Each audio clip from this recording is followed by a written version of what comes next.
Riwruok mar jopuonj mar KUPPET dwaro mondo migawo mar somo ogol budget maduol matayo penj miluongo ni KNEC biro tiyo godo e tayo penj madongo ma higani. Pod odong' matin ne dweche 3 to ichako penj madongo, to tend KUPPET koni pok ochiwo omenda mar tayo penjgo. Giwacho ni ok gibi tayo penjgo maonge chudo. Judith Omondi nikod ler mar wachni.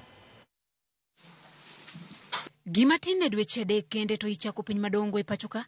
Yangore ni pok migawo mar somo yango omenda magichano tiyogo itayo penjgo e pachoka. Gino makelo penjo e kind jopuonj ahinya to e bwo riwruok mar KUPPET.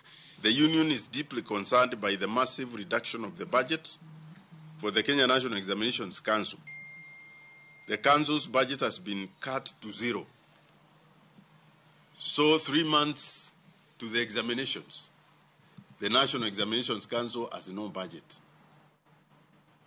So I don't know whether the government want to privatize the administration and marking of exams, or they want to administer it online. We are not sure what they are going to do, because right now the Examination Council has no budget. Telo mar riwruok network mar kod jofwambo e boma ma Nairobi koni ok giikore mar tayo penj maonge chudo kaka jopuonj, ka bende ok giniyie mondo mi piny owacho juog jonyuol omenda mar tayo penjgo, gima omiyo migawo mar somo winjo yang chenro magin go motelo ne penjgo. It means that KNEC has got 2 alternatives. One, either not to administer exams because they don't have the budget to administer exams. It is our business to flag out that. And number 2, to surcharge the parents like they used to do before.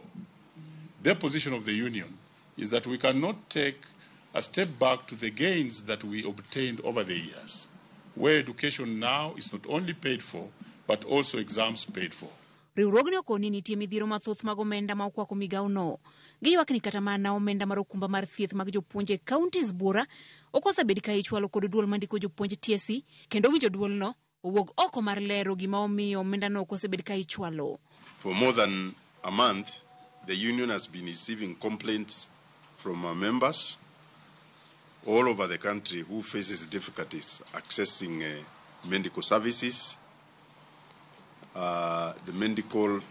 through the medical scheme that is provided by the Teacher Service Commission. They actually surrender the responsibility to the Teachers Service Commission, which then stands as the surrogate parent of teachers' medical scheme cover and care. And therefore, we are asking them to send those monies to those hospitals so that the scheme can become operational. Moko kuom singo ma bende migawo no winjo chop kare higani en ndiko jopuonj mag junior school e yo ma ongirore. Judith Omondi, Ramogi TV.